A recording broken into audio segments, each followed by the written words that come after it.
आजकल क्या होता है, गया जैसे तीर्थ में, श्राद्ध में, यहां वहां पंडित जी जाप करते हैं।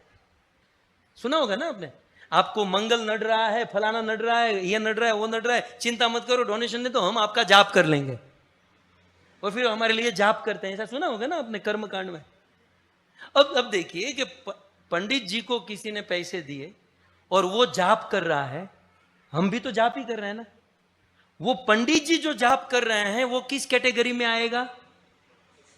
वो अपने कर्म की कैटेगरी, वो कर्म कर रहे हैं, वो भक्ति नहीं है, क्योंकि वो जाप करने के पैसे ले रहे हैं, राइट, वो कर्म है। कोई आदमी जाप कर रहा है किसी को परेशान करने के लिए, जैसे हिरण्यकश्यप तो जाप ही कर रहा था ना, ओम ब्रह्मदेवाय नमः, ब्रह्मदेवाय नमः, तो वो किस कैटेगरी में, वो जाप किस कैटेगरी में गया? विकर्म कैटेगरी में। पंडित जी जाप करते हैं किसी यजमान के लिए, वो कर्म की कैटेगरी में गया। हिरण्यकश्यप जैसे दूसरों को परेशान करने के लिए जाप करता है तो विकर्म कैटेगरी में गया। कोई भक्त जाप कर रहा है स्वार्थ के लिए, मेरी नौकरी लग जाए, हरे कृष्ण, नौकरी लग जाए, हरे कृष्ण, ये भी तो जाप है, लेकिन ये स्वार्थ कैटेगरी में गया। ये भी तो जाप ही कर रहा है, स्वार्थ कैटेगरी में गया। और कोई मंदिर में आया और माला पकड़कर बिठा दिया, कुछ जानता नहीं है और माला किए जा रहा है, वो किस कैटेगरी में गया? वो सुकृति कैटेगरी में गया। लेकिन कोई भक्त सिद्धांत को, भक्ति को सोच समझकर, जैसे प्रभुपाद कहते हैं, एक बेटा रोते हुए मां को पुकारता है, वैसे महामंत्र का जाप करता है, तो वो किस कैटेगरी में जाता है? शुद्ध भक्ति की कैटेगरी में जाता है। एक ही जाप, एक ही जाप कर्म की कैटेगरी में भी जाता है, विकर्म में भी जाता है, सुकृति कैटेगरी में भी जाता है, और शुद्ध भक्ति में भी जाता है। इसे केवल जाप की बात नहीं कर रहा हूं, सेवा की भी बात कर रहा हूं, हम कथा करने वालों की भी बात कर रहा हूं। बाहर से जो क्रिया अच्छी दिखती है, इसका अर्थ यह नहीं है कि वो क्रिया अंदर से अच्छी होती है। पंडित जी जाप कर रहे हैं, अच्छा दिख रहा है, लेकिन वो जाप नहीं, वो उसका कर्म कर रहा है ना। और कभी कभी बाहर से क्रिया बुरी दिखती है, लेकिन अंदर से शुद्ध होती है।